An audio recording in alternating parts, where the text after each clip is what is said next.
Running. In running event, an athlete objective is to cover given distance either on the flat or over obstacles in the least possible time. The time actually recorded by the athlete is determined by the distance of the event and by the athlete's average speed over the distance. Means the average speed of body is obtained by dividing the distance covered by the time taken. That is, S is equal to D upon T, where S is the average speed, D is the length of the path, that is the distance covered, and the T is the time. The speed at which athlete run is equal to the product of two factors: the stride length, the distance covered with each stride taken. Stride. In track and field, 1/2 cycle of running. For example, from touchdown of the left foot to the next touchdown of the right foot is called stride.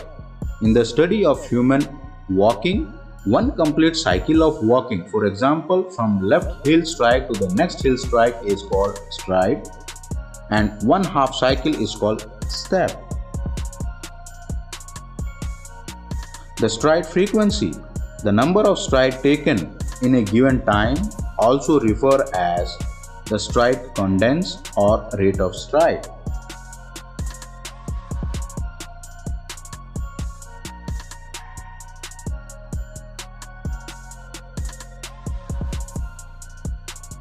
Thus, a distance runner who has 2 meters stride and taken 3 strides per second run at a speed of 6 meters per second.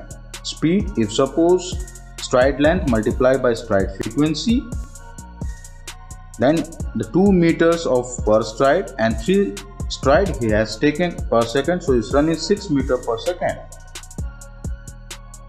Now if the distance runner were somehow able to increase the stride frequency to the 4 strides per second while maintaining the same stride length as before, the speed will be markedly increased.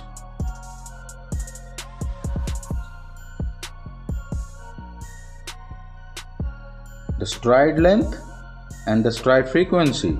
Earlier the speed is 2 meters per stride and he has run 3 strides per second at the rate of 6 meters per second, and the new speed is 2 meters per stride and he is taking 4 strides per second, so he is running 8 meters per second.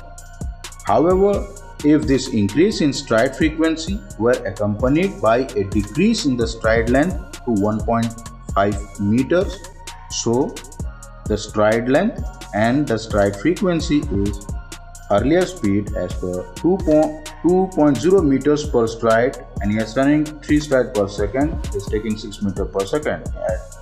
The new speed is 1.5 meters per stride, taking 4 strides per second, so he is running 6 meters per second. The length of each stride taken by the runner must be considered as the sum of 3 separate distances. First one, the takeoff distance.